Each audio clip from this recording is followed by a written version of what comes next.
Bonjour à vous. C'est Alexandre. Sous la Varangue, c'est votre émission. Sous la Varangue est une émission culturelle consacrée à l'art, aux traditions, à l'histoire et à l'événementiel. Aujourd'hui, mes amis, je vous invite au rendez-vous du Salon des Animaux 2025. Les animaux ont un rôle pédagogique sur les enfants parce qu'il faut rappeler que ce salon, c'est aussi le rendez-vous des familles. Ça aide les enfants à voir le monde grâce aux animaux, sous un autre œil. C'est un éveillement pour eux et c'est tout de suite dans Sous la Varangue.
Je suis ici au Salon des Animaux 2025. Je suis en compagnie de l'organisateur, Monsieur Zafi. C'est ça. Bonjour, c'est Monsieur Zafi du Salon des Animaux, donc producteur des Salons des Animaux à La Réunion. Et monsieur, votre salon alors, est très réussi. On trouve vraiment tout, que ce soit les animaux, il y a beaucoup de propositions. Il y a aussi des propositions de stands avec des produits de La Réunion, ou sinon il y a tout type d'oiseaux, de perruches on peut voir, il y a des chiens, il y a aussi voilà. des dromadaires là. Oui, voilà. Ouais.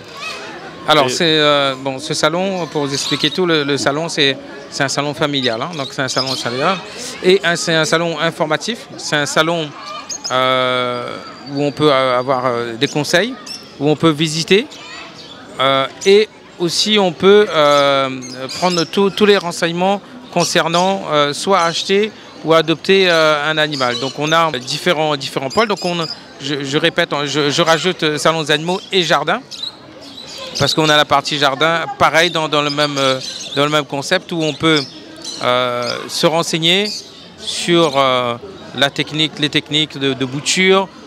Les marmailles peuvent apprendre à jouer dans la terre, donc comment on fait pousser une plante, comment on plante,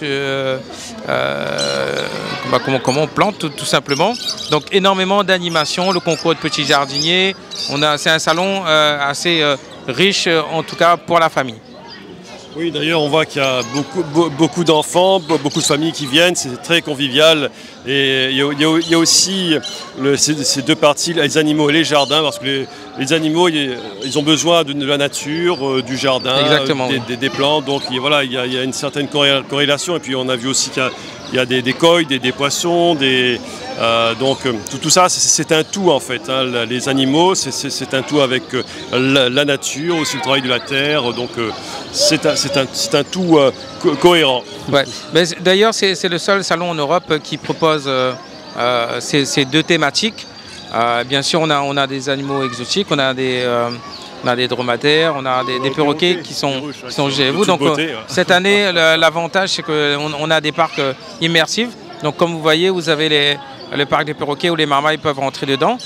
Ça n'existe pas à La Réunion, encore moins en Europe. Oui, en fait, les enfants peuvent rentrer dedans et puis caresser les perroquets, c'est une première. De l'animal, ouais. Donc avec la participation de Zoopark, qui nous fait cette excellente prestation et d'accompagnement. On a derrière une volière de perruches aussi.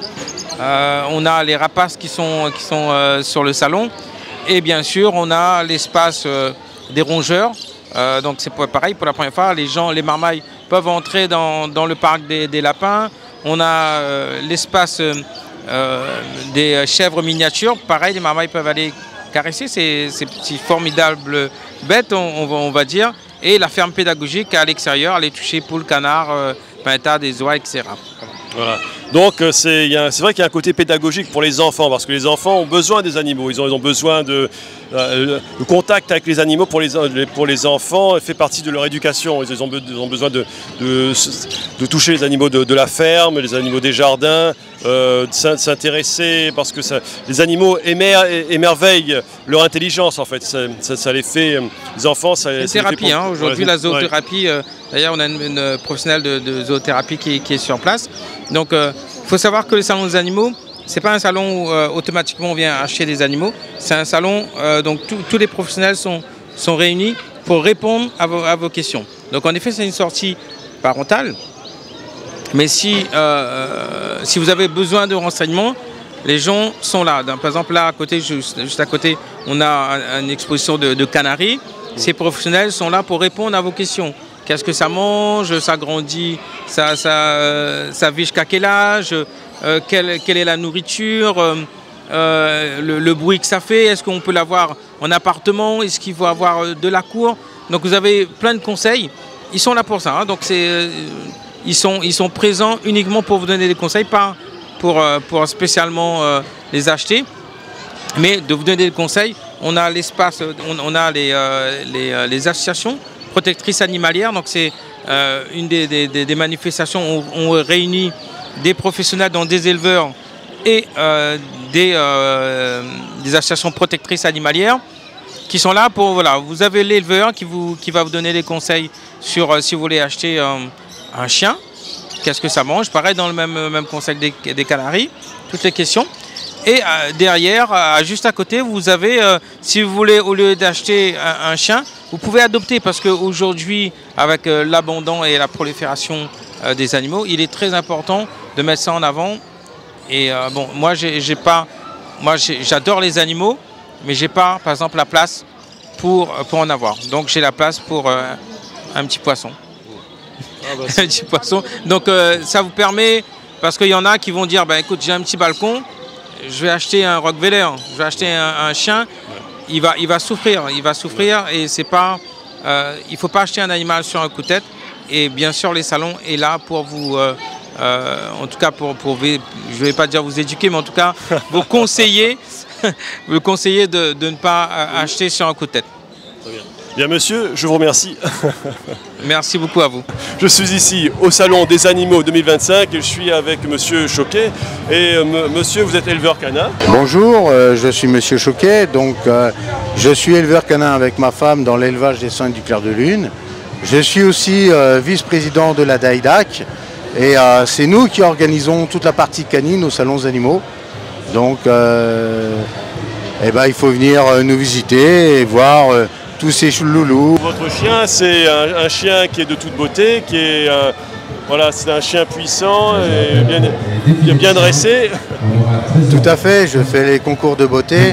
Donc lui, il nous a déjà fait meilleur de toute l'expo, le premier Best in Show. Ouais.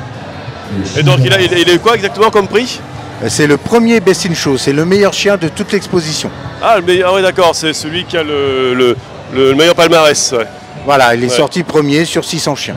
Et en fait, voilà, on dirait un gros nounours. Alors oui, il est calme, il est paisible. Ouais. Il aime justement la présence des gens. Ouais, okay. Il adore la présence même des enfants, des personnes. Il n'y a pas de souci. Et son nom, c'est comment déjà? Alors, il s'appelle Ozaki. Zaki, ok. Alors, et là, je vois qu'il va y avoir un concours canin. Il va se dérouler quand ça? Alors, toute l'après-midi, on va avoir des défilés. Donc, il y a eu ce matin le défilé de chiens de mode. Donc, c'est des chiens habillés. Après, il y a eu le défilé des chiens de race qui ne va pas tarder. Et on aura le défilé haute couture. Haute couture, c'est en fait une couturière qui a créé des vêtements. Et nous, on fait porter les chiens leurs vêtements. D'accord. Ah d'accord, les chiens vont donc porter des vêtements de couturiers, ils vont défiler. Enfin, c'est une première. Et moi, ça me fait penser à un concours où il y avait des des top modèles qui défilaient avec des chiens. Je sais plus. Voilà. Alors, on l'a eu hier, ça, Ouais. tout à fait. On a mis les top modèles avec les chiens qui étaient habillés justement par la couturière, Cannelle et Basilic. Et là, cet après-midi, on va refaire ce défilé-là, mais sans les miss, ça sera les propriétaires des chiens qui pourront défiler. D'accord. Ah d'accord. Là, cet après-midi, ça sera pour les propriétaires des chiens, d'accord. Et alors, j'ai entendu dire qu'il y avait aussi un concours de Royal Bourbon. Alors, hier, il y a eu un concours de Royal Bourbon, on a pu les juger. Donc, on a élu le meilleur Royal Bourbon de la journée. Ouais.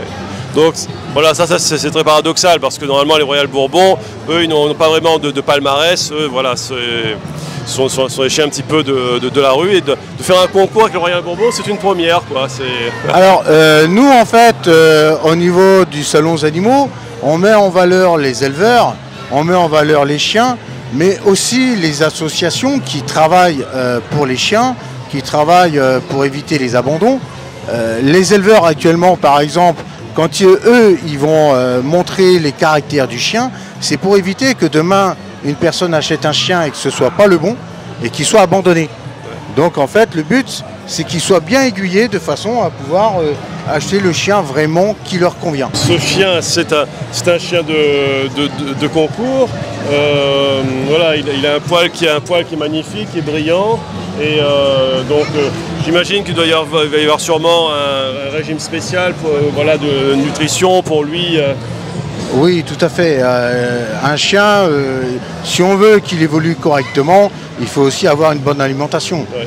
Donc il y a le côté sportif, mais il y a aussi le côté alimentation. Si on n'a pas le bon pédigré, le bon sportif et en plus une mauvaise alimentation, on n'arrivera pas à avoir un chien, je veux dire, vraiment de qualité. D'accord. Et donc alors ce chien, il est bien dressé. Est-ce qu'il fait du parcours, est-ce qu'il fait du sauvetage, ou je sais pas, quelque chose dans Non, lui, il n'a pas été éduqué pour faire tout ce qui est sauvetage, pour faire tout ce qui est éducation proprement dit. Moi, je l'ai plutôt entraîné vraiment à faire des poses statiques, à faire le trot pour le défilé en fait de chiens de beauté. D'accord, c'est pour les concours. Alors là, je peux le caresser? Oui. Ah, il a un poil qui est doux. Voilà, c'est comme un ours en fait. Hein, on dit, c'est un nounours. Voilà, c'est un nounours. Ouais. Voilà. Mais c'est un chien qui est très puissant, qui est aussi puissant qu'un Saint-Bernard, je pense. Ouais. Alors le Saint-Bernard est un peu plus large, hein, un peu plus costaud. Hein. Mais après, je veux dire, chaque race a ses qualités, chaque race a ses défauts. Donc il faut savoir pourquoi on veut cette race. Ouais. Ok. Donc lui, sa race déjà, il y a un peu de chien loup dedans, non? Je crois, j'ai l'impression, il n'y a pas un peu de... Alors, en fait, à la base de l'Akita américain, c'est de l'Akita Inu. D'accord. Donc le chien est un peu plus mince, tête plus fine. Et en temps de guerre au Japon, ils ont voulu éradiquer tout ce qui est chien qui n'est pas berger allemand. D'accord. Donc ils ont recroisé du berger allemand pour obtenir un chien qui ressemblait à du berger allemand. Ah d'accord. Et après, pour casser le caractère et avoir un chien plus sociable, ils ont croisé avec du molosse pour avoir des chiens plus sociables avec l'humain. Ouais. Ok. Bon, ben, en tout cas, ça a donné lieu à un bon compromis entre les deux, entre le berger allemand et l'autre, c'est quoi? Alors, il y avait de l'Akita Inu au départ, après il a été remarié avec du berger allemand, et après ils ont mis du molossoïde. Ouais. Voilà, oui, voilà. En tout cas, à la fois c'est un chien de beauté et aussi un chien de garde, les deux. Voilà, c'est très polyvalent. Tout à fait. Voilà, c'est comme les avions de chasse polyvalents, voilà, qui sont capables de tout faire sur le terrain. C'est ça, voilà. Exactement. Justement, l'Akita américain, quand lui il va garder, il ne va pas aboyer à tout va. C'est un chien qui aboie vraiment à bon escient. Bien monsieur, je vous remercie. Il n'y a pas de souci et à bientôt. Je suis ici au Salon des Animaux 2025 à la Nordève. Je suis en compagnie de monsieur Armand Proserpine de Racine des Îles. Alors je me présente, c'est monsieur Proserpine Armand, gérant de la société La Racine des Îles. Ce que vous présentez, ce sont à la fois des achats... Des condiments, des achats d'antan que je confectionne moi-même, que je cueille moi-même depuis la cueillette jusqu'à la fourchette. Ouais. Tout ça dans la pure tradition locale qui est en voie de disparition, donc je remets ça au goût du jour. et les gens jouent plutôt très très bien le jeu. Et c'est une explosion de saveur dans la bouche et de goût d'antan en fait. Et comme je dis en petit ici, le goût longtemps, goût de tawar. Ça fait penser à la pub qu'il y avait il y a 20 ans, c'était le Colipay, c'est le goût au thé, je me souviens plus de cette pub là. Justement, Colipay en prenait avec moi là, pour les fêtes de fin d'année. Donc ça c'est Achar Massalé de Tijac. Tijac. Voilà, Achar de Tijac, et ça peut s'en servir pour faire de la cuisine. On peut faire de la cuisine directement, c'est déjà prêt à l'emploi, on peut faire le boucané déjà prêt. Quand on a terminé, on éteint le feu, on met directement le bocal directement dedans, et c'est votre boucané Tijac prêt à l'emploi. Même avec le margoz aussi qui est ici. Le margoz pareillement. Voilà. D'ailleurs j'ai fait avec ces deux produits, le petit Jacques et le margoz, au Réunion Food Festival qui était un succès. J'étais à 2 reprises prix d'assaut, mais... Au Salon international de l'agriculture, non, je crois, il me semble. Voilà. Alors ça c'est Achar Massalé margoz. Il y a le bilimbi. Le bilimbi c'est un fruit et légumes en voie de disparition. Que les jeunes ne connaissent plus. Voilà, et que je suis là en train de remettre, disons, une éducation pour les jeunes, comment dire, s'ils n'ont pas eu le goût, la chance par leurs parents, ben moi je suis là pour contribuer pour la découverte au fait. D'accord. Il y a aussi, il me semble, des tisanes pour des coctions. Des tisanes aussi, pour tous les bienfaits.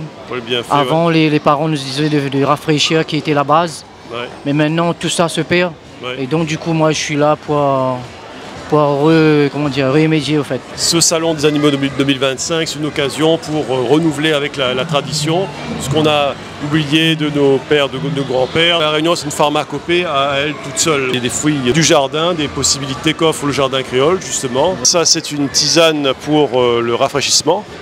Rafraîchissant, ça c'est bien pour le foie, la bile et la digestion. Autrefois, les anciens disaient toujours de rafraîchir, mais maintenant tout ça se perd.